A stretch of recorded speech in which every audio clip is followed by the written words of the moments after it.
हम लोग का इलेक्ट्रोस्टैटिक्स का सेकंड वीडियो है। पहले के वीडियो लेक्चर में हमने देखा था कि इलेक्ट्रोस्टैटिक्स क्या होता है, क्लास 12 का सिलेबस क्या है और चार्ज किसे कहते हैं। चार्ज के बेसिक कंडीशन को हमने समझा था, चार्ज क्या होता है, चार्ज की प्रॉपर्टीज़ क्या होती है, चार्ज किस तरह से डेवलप किया जा सकता है, जिसका 3 मेथड हम लोगों ने पढ़ा था, charging by friction, charging by induction and charging by conduction. Charging by conduction में हम लोग ने देखा था कि जो इलेक्ट्रॉन है वो हमेशा ट्रांसफर होता है लोअर पोटेंशियल से हायर पोटेंशियल की ओर।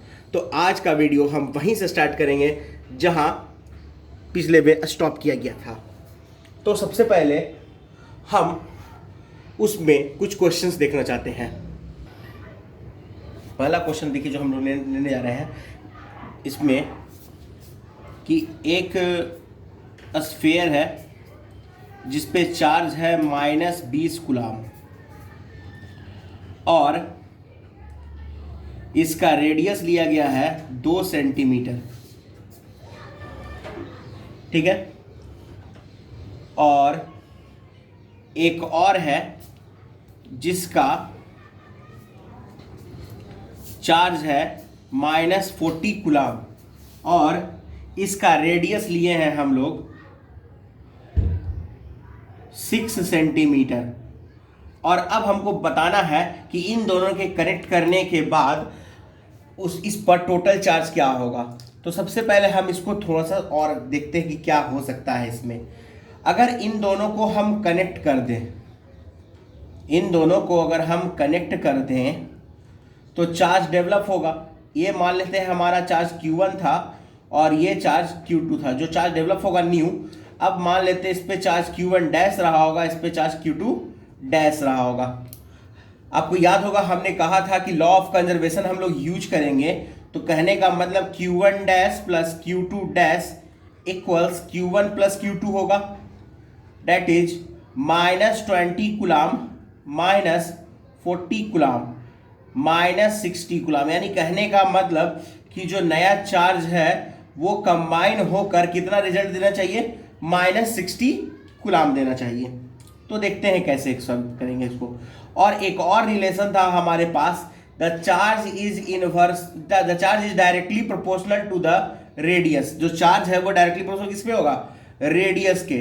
तो Q1 dash upon Q2 dash equals क्या होगा, 2 centimetre divided by 6 centimetre 3 time में। तो अब हमारा यहां आ गया 3Q1 dash equals Q2 dash.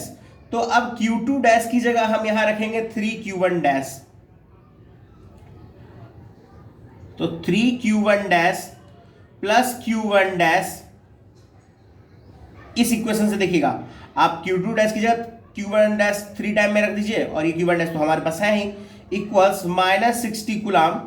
तो कितना हो गया ये 4Q1 dash equals -60 coulomb. 15 time में कैंसिल हो गया तो Q1 डैश आ गया हमारा -15 कूलम। अब अगर हमारा Q1 डैश आ गया है तो Q2 डैश भी कितना आ जाएगा, अगर हम इसमें -15 रख दे तो ये -45 कूलम। तो हम इस हिसाब से सॉल्व कर सकते हैं किसी भी दो चार्ज ऑब्जेक्ट को कनेक्ट करते हैं तो चार्ज का फ्लो क्या होता है, इस तरह से सॉल्व किया जा सकता है। अब एक और क्वेश्चन लेते हैं हम लोग इसके बाद।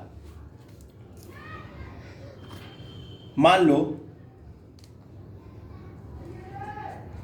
एक स्फीयर है जिसका रेडियस 5 सेंटीमीटर है और दूसरा स्फीयर है जिसका रेडियस 10 सेंटीमीटर है और एक पर चार्ज -30 कूलम दिया हुआ है और दूसरे पे -50 कूलम। और हमको फाइंड आउट, मान लो +50 कूलम ले लेते हैं, हटाओ चलो प्लस ही ले लेते हैं क्योंकि इधर भी माइनस हमारा हो चुका था।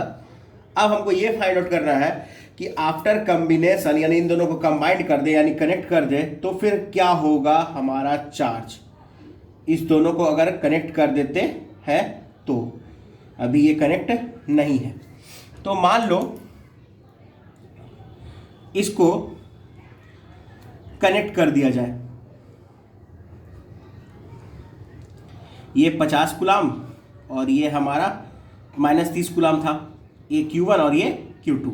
लेकिन ये अभी 50 कूलम होगा, 50 कूलम अभी 50 कूलम यहाँ रहेगा नहीं, ये 50 कूलम नहीं होगा। तो इसको हम लोग मान लेते हैं ये Q2 डैश है और ये Q1 डैश है। सेम वही प्रोसेस आप अप्लाई कर सकते हो। Q1 dash plus Q2 dash equals total charge जो पहले का है हमारा, तो Q1 dash plus Q2 dash equals हो जाएगा हमारा Q1 plus Q2 that is -30 coulomb plus 50 coulomb which is 20 coulomb. अब Q1 डैश और Q2 डैश का रिलेशन हम लोग फाइंड आउट करेंगे वो रेडियस वाले रिलेशन से। तो Q1 dash upon Q2 dash equals होगा 5 centimetre divided by 10 centimetre 2 time, यानी Q2 डैश हो जाएगा आपका ट्वाइस ऑफ Q1 डैश। तो Q2 डैश की जगह पे हम ट्वाइस ऑफ Q1 डैश रख देते हैं, तो Q1 डैश और Q2 की जगह twice of Q1 dash equals हो गया 20 कूलम। तो 3Q1 डैश इक्वल्स हो गया 20 कूलम। तो चार्ज यहाँ हमारा आ गया 20 अपॉन 3 कूलम। तो Q1 डैश हमारा अगर मिल गया है तो Q2 डैश भी यहाँ से हमारा फाइंड आउट हो जाएगा, जो होगा 40 अपॉन 3 कूलम। अगर आप इन दोनों को ऐड करते हैं तो अभी भी ये 20 कूलम आ रहा है, आप देख सकते हैं, क्योंकि 20/3 प्लस 40/3 ऐड करते हैं तो ये 60/3 होता है विच इज ऑलवेज 20 कूलम। ये कभी चेंज नहीं होगा क्योंकि चार्ज क्या होता है, कंजर्व होता है। अब एक क्वेश्चन और, इसको आप लोग प्रैक्टिस कर लीजिएगा, फिर उसके बाद हम इस टाइप पे और क्वेश्चन देखेंगे। एक स्फीयर है जिसका रेडियस है 4 सेंटीमीटर, इस पे चार्ज है 80 कूलम का, और दूसरा स्फीयर है -20 कूलम इस पर चार्ज दिया हुआ है और इसका रेडियस माना गया है 6 सेंटीमीटर। और आपको फाइंड आउट करना है कि अगर हम इसको कनेक्ट कर दें, आफ्टर कनेक्शन, इसको कनेक्ट करने के बाद चार्ज क्या होगा, इसको देखेंगे। आप लोग इसको बनाइएगा, उसके बाद इसमें क्या आंसर आता है आप लोग देखिएगा। अभी हम लोग इसके बाद देखते हैं डिस्ट्रीब्यूशन ऑफ, तो इसके बाद आता है हम लोग का टॉपिक डिस्ट्रीब्यूशन ऑफ चार्ज, जो भी हम लोग बोले अभी आपको। तो डिस्ट्रीब्यूशन ऑफ चार्ज है क्या, तो नाम से ही स्पष्ट है कि चार्ज का डिस्ट्रीब्यूशन, यानी चार्ज जो डिस्ट्रीब्यूटेड होगा हम लोग उसको पढ़ेंगे किस टॉपिक में, डिस्ट्रीब्यूशन ऑफ चार्ज। चार्ज का डिस्ट्रीब्यूशन पढ़ेंगे हम लोग इसमें। तो चार्ज का डिस्ट्रीब्यूशन जो हम लोग को पढ़ना है वो कुल मिलाकर 3 टाइप का है। पहला है आपका linear distribution of charge, linear distribution of charge कहता क्या है कि वैसा डिस्ट्रीब्यूशन जिसमें चार्ज लेंथ पर डिस्ट्रीब्यूट हो। It is that distribution in which charge is distributed over length।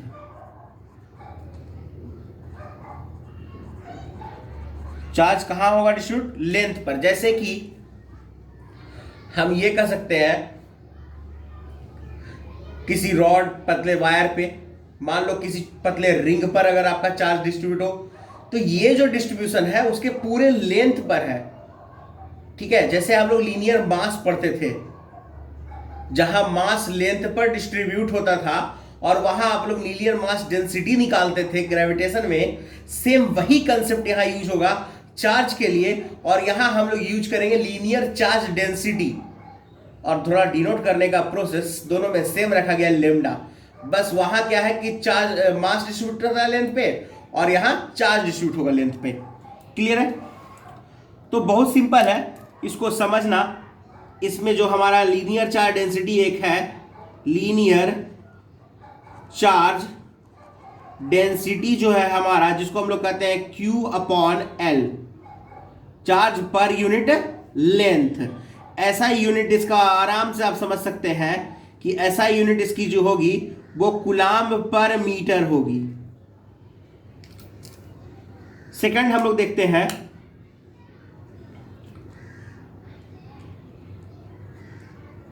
Surface distribution of charge.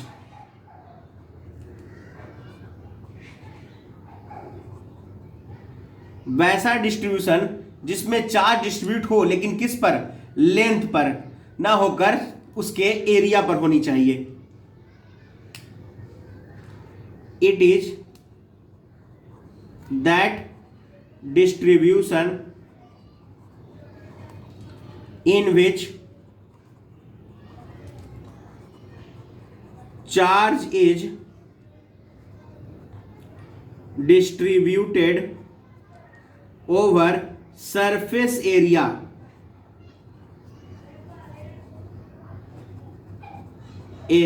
मान लो अगर हॉलो स्फीयर है तो उसके सरफेस पे, सॉलिड स्फीयर है तो उसके सरफेस पे, मान लो सिलेंडर है तो उसके कर्व सरफेस एरिया पर। तो जो भी सरफेस एरिया पर डिस्ट्रीब्यूट होगा चार्ज, उसको हम लोग कहेंगे सरफेस डिस्ट्रीब्यूशन ऑफ चार्ज। और इसमें जो हम लोग निकालते हैं, जिसको कहते हैं हम लोग surface charge density, surface charge density, ये होता है Q/A। और इसको डिनोट करते हैं हम लोग लेमडा से, और यहां डिनोट किससे होगा, ये सिग्मा से। इसकी एसआई यूनिट होती है हमारी कूलाम्ब पर मीटर। ठीक है, थर्ड देख लेते हैं हम लोग।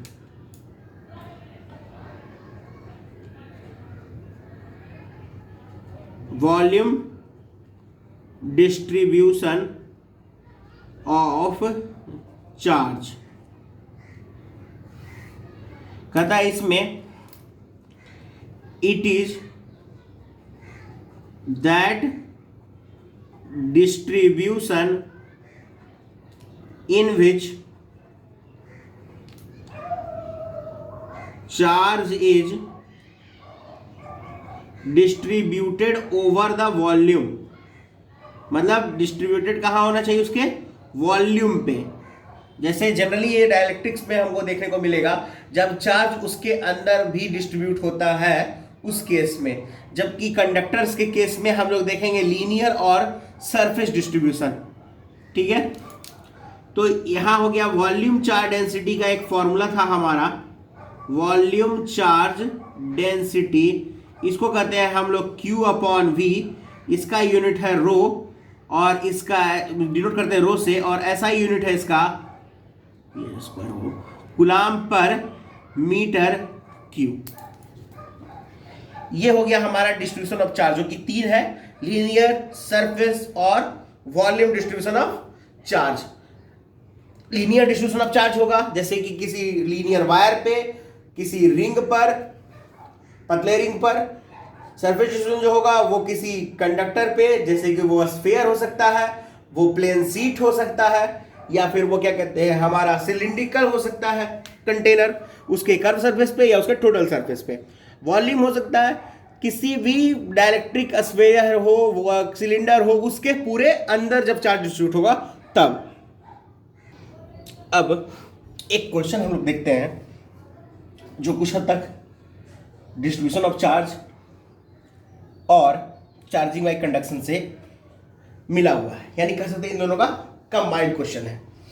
कहता क्या है कि दो स्फीयर्स हैं, there are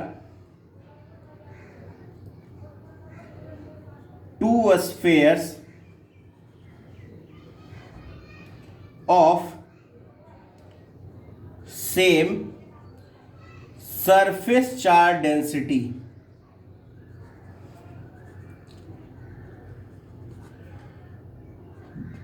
and one sphere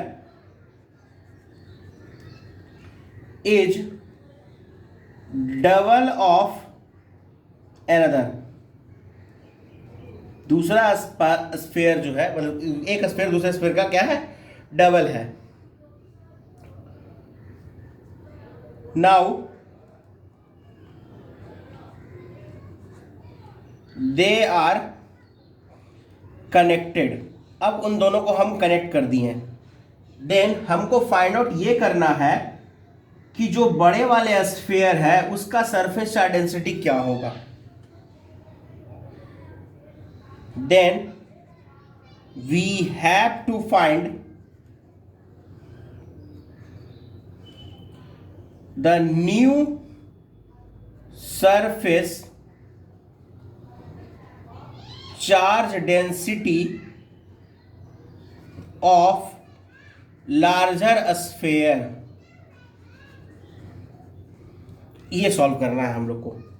चलिए इसको समझते हैं अच्छे से।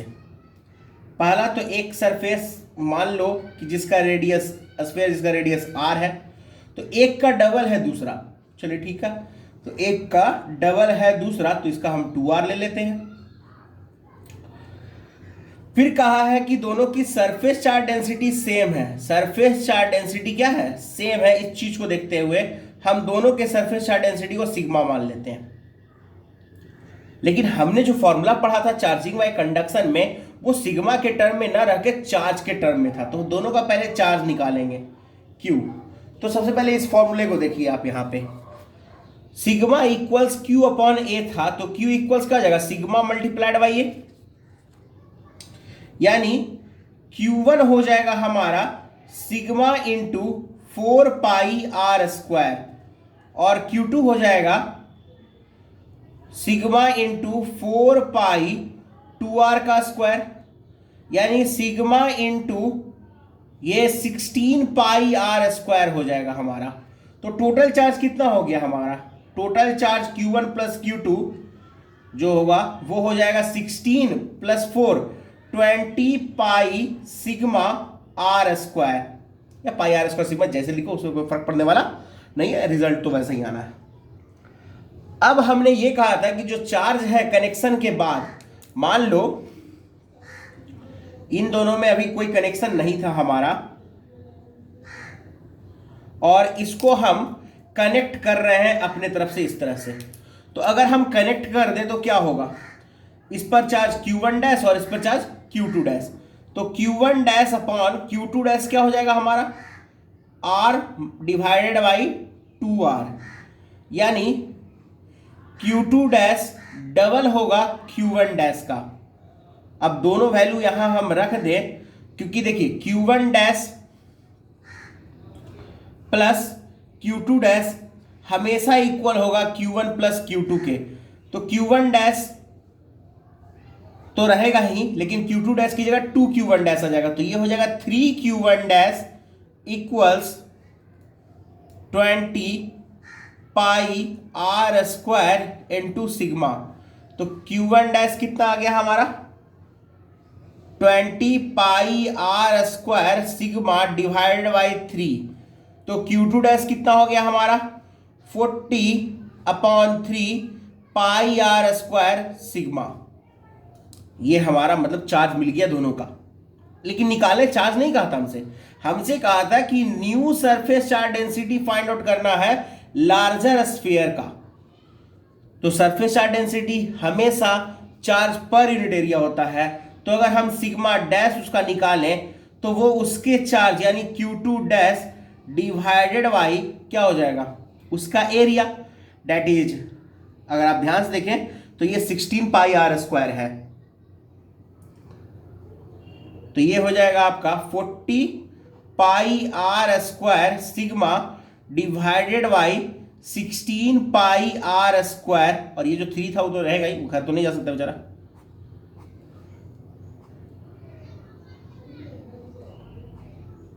आठ से 5 बार में, 8 से 2 बार में, दैट इज 5 सिग्मा अपॉन 3। ये आंसर हो गया हमारा। तो ये क्वेश्चन था जो हमारा रिलेटेड था दोनों से।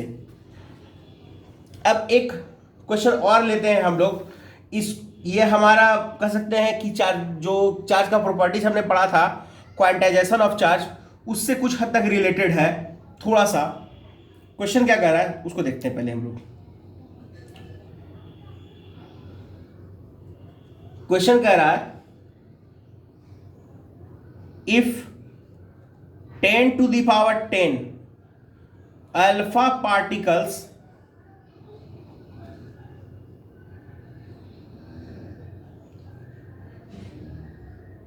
falls on neutral sphere in 1 second, यानी हर सेकंड में आपका 10 पे पावर 10 अल्फा पार्टिकल गिर रहा है उस पर। ठीक है, calculate the time in which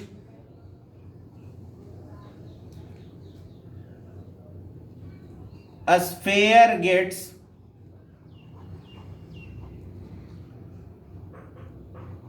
2 microcoulomb charge.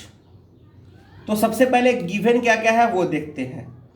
पहला तो ये अल्फा पार्टिकल है, तो अल्फा पार्टिकल का जो चार्ज होता है, अल्फा पार्टिकल का क्यू अल्फा जो होता है वो 2e के इक्वल होता है प्लस में, क्योंकि अल्फा पार्टिकल को हम लोग कहते हैं हीलियम 24 का न्यूक्लियस, हीलियम 24 का न्यूक्लियस कहते हैं। तो इसके पास 2 चार्ज होगा अल्फा पार्टिकल के पास, वो पॉजिटिव में।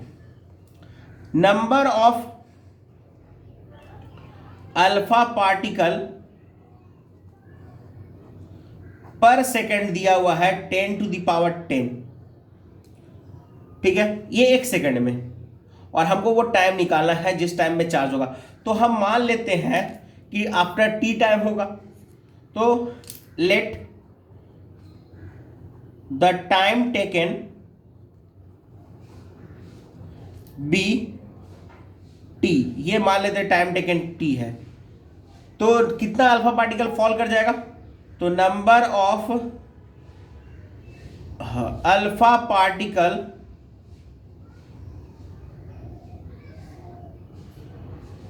Falling in T second. तो टी सेकेंड में इस पर जो अल्फा पार्टिकल फॉल करेगा वो 10⁻10 इंटू टी होगा, और एक अल्फा पार्टिकल पर जो चार्ज है वो कितना है, 2e के इक्वल है। तो टोटल चार्ज कितना हो गया हमारा,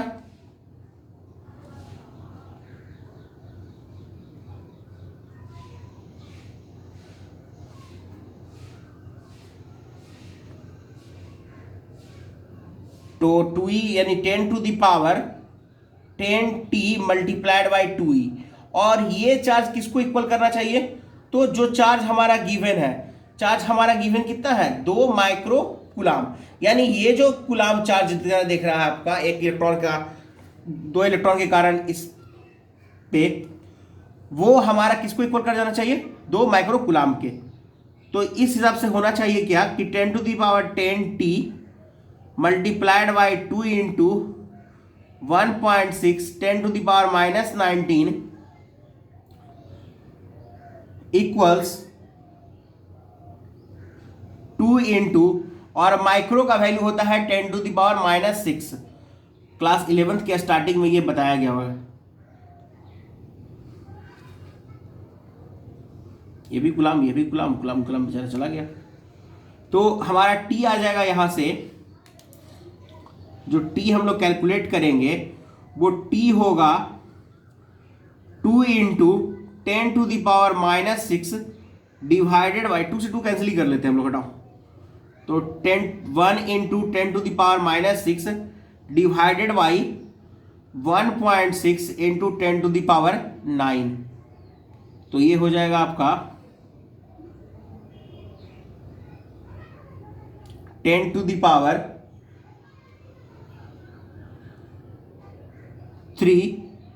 डिवाइड बाई 1.6। ठीक है, तो इसको आप ऐसे कर लीजिए 10 मल्टीप्लाइड में, तो ये हो जाएगा 100/16 इंटू 10⁻2, यानी 6.25 इंटू 10⁻2 सेकेंड। ये आपका टाइम लगेगा इसको चार्ज होने में।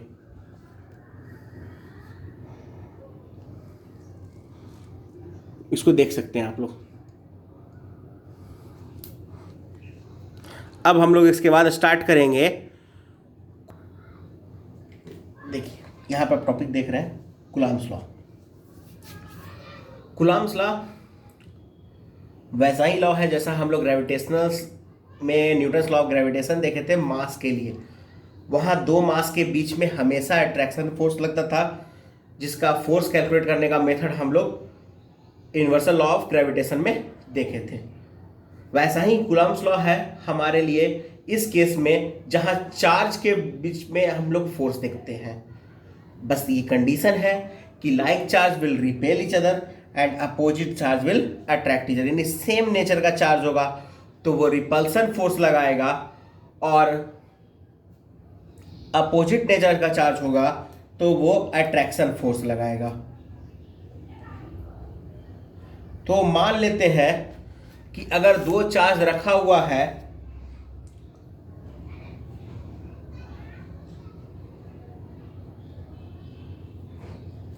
Q1 और Q2, और इन दोनों के बीच का डिस्टेंस गिवन है R, तो 1 2 पर भी फोर्स लगाएगा और 2 1 पर भी फोर्स लगाएगा,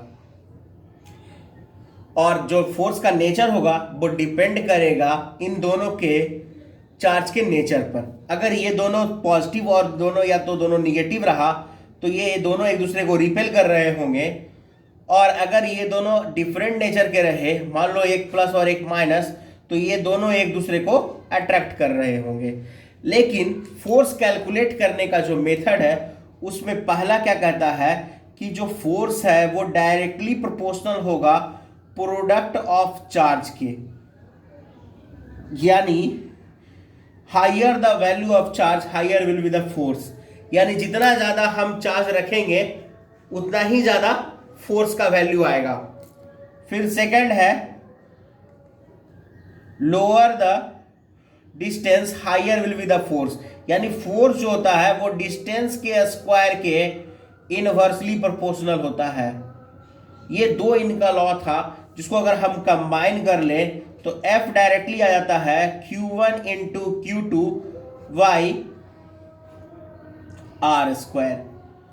आप लोग बचपन से सीखे हैं कि प्रोपोर्शनलिटी का अगर हम साइन हटाते हैं तो एक कांस्टेंट आता है, तो यहां भी एक कांस्टेंट आएगा जिसको हम लोग आदरपूर्वक कूलाम के नाम पे देंगे। जैसे हम लोग वहां देखे थे Gm1 m2 upon R square में जो G था वो यूनिवर्सल ग्रेविटेशनल कांस्टेंट था, वैसे ही हमारा यहाँ K है जो कि कूलाम्स कांस्टेंट है।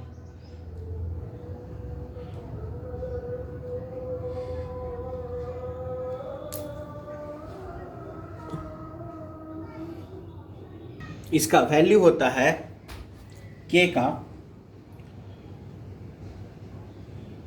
1/4 पाई एप्सिलॉन। मन में आपका एक सवाल आया होगा एप्सिलॉन नॉट होता है, लेकिन ये एप्सिलॉन ही होता है। किसी मीडियम की बात हम कर रहे हैं, किसी भी मीडियम की, ठीक है, इन एनी मीडियम, ठीक है। एप्सिलॉन को कहते हैं epsilon naught into epsilon r. अब ये है क्या, पहले वो समझ लेते हैं, ठीक है। Epsilon is permittivity of any medium, और एप्सिलॉन नॉट को कहते हैं परमिटिविटी ऑफ फ्री स्पेस, और वही हमारा एप्सिलॉन आर कहलाता है रिलेटिव परमिटिविटी। तो सवाल यहां उठता है कि परमिटिविटी क्या है, इसकी भी डिफिनेशन दी जाएगी। पहले हम इस कूलम्ब्स लॉ को पहले इंड कर लें तो ज़्यादा अच्छा रहेगा। इनका वैल्यूज लिख लिया जाए सबका। एप्सिलॉन नॉट का वैल्यू होता है 8.854 इंटू 10⁻⁻12 कूलम्ब स्क्वायर पर न्यूटन मीटर स्क्वायर, और इस छोटे के का वैल्यू होता है जो हम यहाँ कूलम्ब कांस्टेंट में देख रहे हैं 9 इंटू 10⁹ न्यूटन मीटर स्क्वायर पर कूलम्ब स्क्वायर, लेकिन एयर में, इन एयर मीडियम में। तो देखते हैं एयर मीडियम में होगा क्या। जरा देखिएगा ध्यान से, ये ई है क्या, किसी भी मीडिया का, मान लो दो चार्ज के बीच में फोर्स लगा रहे हैं और उसको हम लिक्विड के अंदर डाल दिए हो, तो मीडियम बीच में आ गया वाटर। अब सेम दो चार्ज के बीच में फोर्स निकाल रहे हैं और इस बार हम उसको एयर में देख रहे हैं, तो मीडियम हो गया एयर एज पर same free space. Free space या इसको एयर भी कह सकते हैं, क्योंकि दोनों में बहुत ज़्यादा डिफरेंस नहीं आता है। तो दो मीडियम हम देख रहे थे अभी, मान लो उसको लिक्विड के अंदर इमर्ज कर दिए, तो वो मीडियम हमारा उन दोनों के बीच में क्या आ गया, लिक्विड यानी वाटर आ गया। अब उसको एयर में ले आया है तो मीडियम क्या हो गया मेरा, एयर हो गया। तो ये था किसी भी मीडियम में रहेगा तो। अब एयर में तुम एक्सपेरिमेंट कर रहे हो तो फिर क्या होना चाहिए, उस केस में हमारा इन दोनों का कोई रिलेटिव नहीं होगा। ये रिलेटिव कब आने वाला है, किसी मीडियम का एयर के साथ, और हम एयर में ही एक्सपेरिमेंट कर रहे हैं। तो इन एयर मीडिया क्या कहता है, in air medium epsilon r का वैल्यू होता है 1, तो ई की जगह हम एप्सिलॉन नॉट रख सकते हैं, तो एफ का फॉर्मूला हो जाता है 1/4 pi epsilon naught into Q1 Q2 upon r square. ठीक है, और किसी मीडियम में क्या था हमारा 1/, ये तो फ्री स्पेस का या वैक्यूम कह सकते हैं इसको, वैक्यूम फ्री स्पेस, या आप इसको कह सकते हैं इन वैक्यूम, कह सकते हैं फ्री स्पेस, या फिर इसको कह सकते हैं आप एयर, कहीं भी। तो एफ एम यहां से क्या होगा पहले उसको समझ लेते हैं। तो एफ एम यहां होगा 1/4 pi epsilon naught into epsilon r, देखिए दोनों रख दिए इसका value, into Q1 Q2 upon r square. तो अगर हम F V upon F M निकाल लें तो क्या होगा, सब चीज डिवाइड हो जाएगा और ये आ जाएगा आपका, चलो इसको देख भी लेते हैं, 1/4 pi epsilon naught Q1 Q2 upon r square divided by 1/4 pi epsilon naught into epsilon r Q1 Q2 upon r square. ये एप्सिलॉन आर आ जाएगा, यानी रिलेटिव परमिटिविटी निकालने का एक प्रोसेस हो गया हमारा, कि force between the two charge in vacuum to the force between the two charge in any medium. और एप्सिलॉन आर जो हमारा रिलेटिव परमिटिविटी है,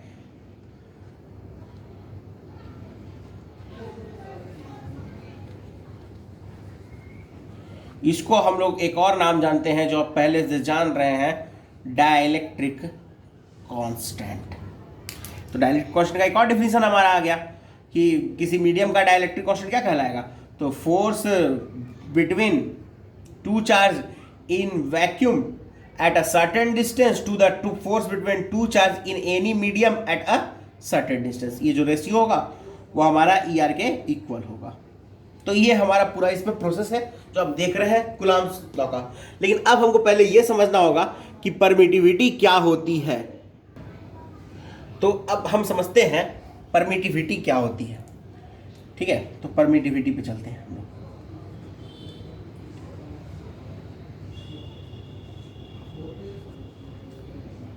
कहता क्या है, इट इज डिफाइंड एज, इसको इस समझ लीजिए, इस तरह से समझ लो कि बाहर का मान लो हम इलेक्ट्रिक फील्ड रख दिए, ठीक है, बाहर का इलेक्ट्रिक फील्ड रख दिए और वो उसके अंदर कितना पोलराइजेशन डेवलप कर सकता है, यानी उसके इन्फ्लुएंस में कितना आ सकता है। इसको देखो बहुत आसान समझ सकते हो इस चीज को, परमिटिविटी को और इलेक्ट्रिक कांस्टेंट को। कभी हम लोग हाई टेंशन वायर देखते हैं 440 वोल्ट का, 10,000 वोल्ट का, 33,000 वोल्ट का, 1,33,000 वोल्ट का, 1,33,000 का, 33,000 का, 10,000 का, 11,000 का और 440 का देखते हैं। आप देखते होंगे जहां पर वायर कनेक्ट होता है पोल के पास, वहां एक छोटा सा हेलिकल स्ट्रक्चर बना होता है, वो कुछ डाइलेक्ट्रिक टाइप, कुछ इंसुलेटर टाइप लगता होगा, इसको लगाया गया है। लेकिन देखते होंगे जहां 440 वोल्ट का होता है वहां छोटा डाइलेक्ट्रिक, छोटा इंसुलेटर। जहां बहुत बड़ा करंट होता है, जैसे कि जहां बहुत बड़ा वोल्टेज होता है जैसे 1,33,000 वोल्ट हो तो वहां देखते होंगे बहुत बड़ा हेलिकल स्ट्रक्चर लगा होता है। कारण यह है कि अगर वहां छोटा लगा दिया जाए तो वहां पोटेंशियल ज़्यादा है, वो उसको पूरी तरह से पोलराइज कर देगा और उसमें से भी फिर क्या कहते हैं पोटेंशियल फ्लो होना शुरू कर जाएगा। यानी हमको वहां वैसा चाहिए था जिसकी डाइलेक्ट्रिक कॉन्स्ट जिसका परमिटिविटी क्या हो, हाई हो। तो हम उसको क्या कहते हैं वो इंसुलेटर थोड़ा बड़ा कर लेते हैं एज पर सुटेबल, मतलब जैसा हमको सुटेबल होता है वैसा। मान लो अगर 440 वोल्ट का है तो वहां छोटा डाइलेक्ट्रिक लगाया, छोटा इंसुलेटर लगाया, कोई दिक्कत नहीं होगा। ठीक है, इस तरह से हम लोग करते हैं, वो आप लोग देखे होंगे उस चीज को। तो परमिटिविटी क्या है, तो परमिटिविटी क्या है कि आप बाहर का एक्सटर्नल इलेक्ट्रिक फील्ड अप्लाई करने के बाद जितना ज्यादा वो पोलराइज हो सकता है, जितना स्ट्रांगली वो पोलराइज हो सकता है, वो उसका उतना ही हाई परमिटिविटी का लगा। यानी ये पोलराइजिंग इफेक्ट हम कह सकते हैं किसी भी मीडियम का, किसी मीडियम का पोलराइजिंग इफेक्ट ही कहलाता है उसका परमिटिविटी। लेकिन कब, जब हम उस पर एक्सटर्नल इलेक्ट्रिक फील्ड अप्लाई करते हैं तब।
ठीक है, तो अगर हम कह सकते हैं कि ज्यादा पोलराइजेशन तो ज्यादा परमिटिविटी, लो पोलराइजेशन तो लो परमिटिविटी।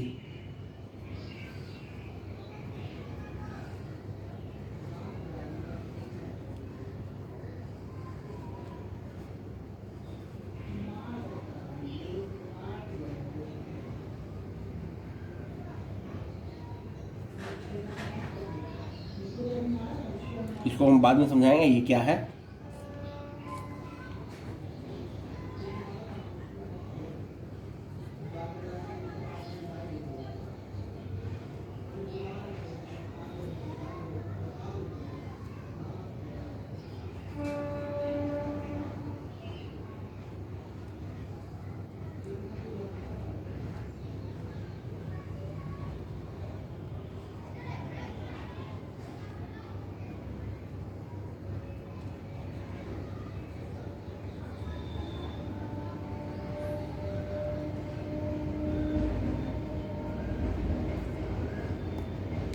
ठीक है, अब इसको चीज को समझिए, क्या ग्रेविटेशन फोर्स को भी अप्लाई करने के लिए कांटेक्ट करना जरूरी है?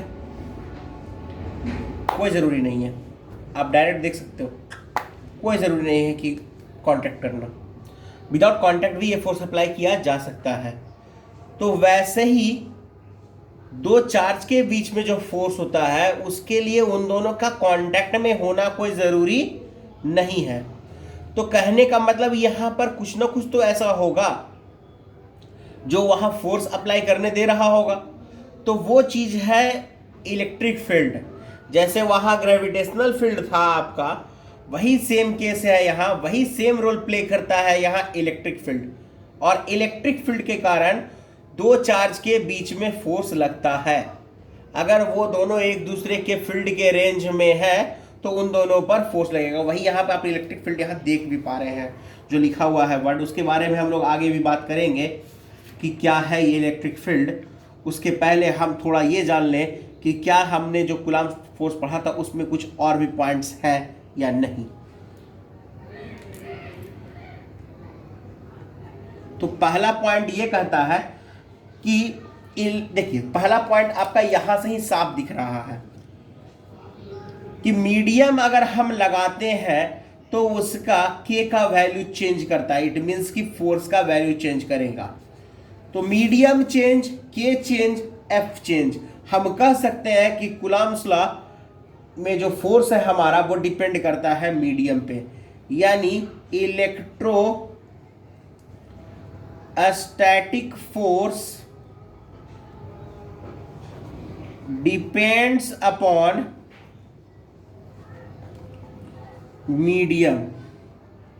ये आपका हर हाल में मीडियम पर डिपेंड करेगा। फिर कहता है कि जो आपका इलेक्ट्रोस्टैटिकल फोर्स है ये वैलिड है पॉइंट चार्ज के लिए। इसके बारे में भी हम लोग बात करेंगे कि पॉइंट चार्ज क्या होता है। Electrostatical force valid for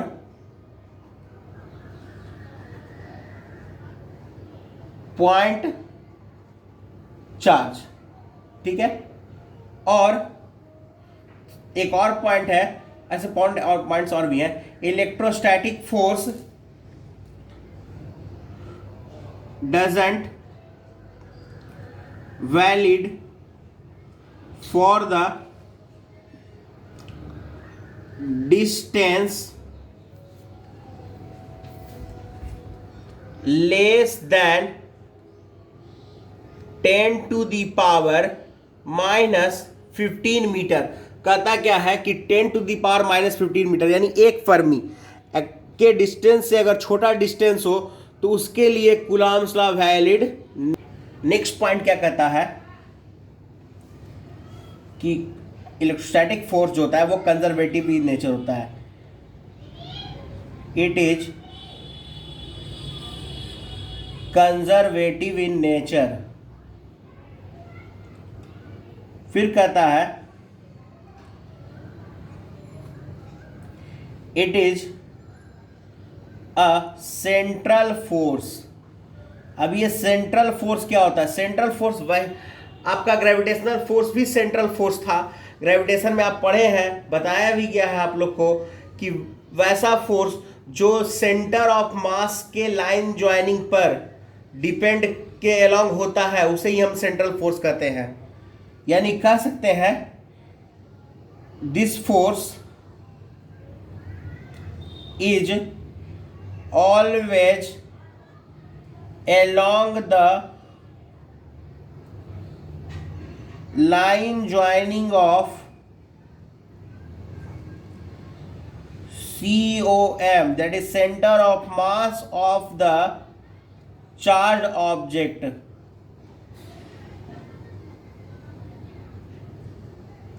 next point कहता है कि कूलम्बियन फोर्स यानी कूलम्ब्स लॉ का जो इलेक्ट्रोस्टैटिक फोर्स है is much greater than the gravitational force, much greater than the gravitational force. ये हम कल भी बोले थे पिछले क्लास में आपको, या पिछले जो वीडियो लेक्चर्स है आपका उसमें आप बोले थे हम आपको कि चार्जिंग बाय फ्रिक्शन में कि हम जब चॉक से रब करते हैं बोर्ड पर तो वो चॉक का कुछ डस्ट पार्टिकल उस पर स्टे कर जा रहा है। तो वो स्टे क्यों किया? तो वो चार्ज डेवलप हुआ फ्रिक्शन के कारण, और वो चार्ज वहां पर इलेक्ट्रोस्टैटिकल फोर्स अप्लाई किया। और अगर वो नहीं गिर पा रहा है इसका मतलब है कि इलेक्ट्रोस्टैटिकल फोर्स जो है वो ग्रेविटेशनल फोर्स से ज्यादा है। अब एक चीज और देखिए, ये इसको रिपेल कर रहा था, 1 2 को रिपेल कर रहा था, यानी 2 पर 1 के कारण फोर्स इधर रिपल्सन लग रहा था, तो 1 के कारण 1 पे 2 के कारण फोर्स भी लगेगा। और दोनों फोर्स आपस में इक्वल है क्योंकि दोनों इसी फॉर्मूले से कैलकुलेट होने हैं और यही रिजल्ट आना है दोनों के फोर्स का। बट ये अपोजिट डायरेक्शन में है, तो हम कह सकते हैं कि ये जो इलेक्ट्रोस्टैटिकल फोर्स है वो न्यूटन का थर्ड लॉ ऑफ मोशन को फॉलो करता है। तो नेक्स्ट पॉइंट हो गया हमारा electrostatical force also obey the Newton's law of motion, यानी न्यूटन के लॉ ऑफ मोशन को फॉलो करता है। और यह भी था कि हम लोग इसमें एक और देखे थे कि F जो है वो K(Q1Q2)/r² है, और जो हम लोग ग्रेविटेशनल फोर्स पढ़े थे वो भी हमारा Gm1m2/r² था। यानी हम कह सकते हैं कि कूलम्ब इलेक्ट्रोस्टैटिकल फोर्स भी आपका इनवर्स स्क्वायर लॉ को फॉलो करता है, किसकी तरह? ग्रेविटेशनल फोर्स की तरह। तो हम ऐसे कह सकते हैं कि electrostatical force also obey the inverse square law. तो एक पॉइंट और हो जाएगा हमारा,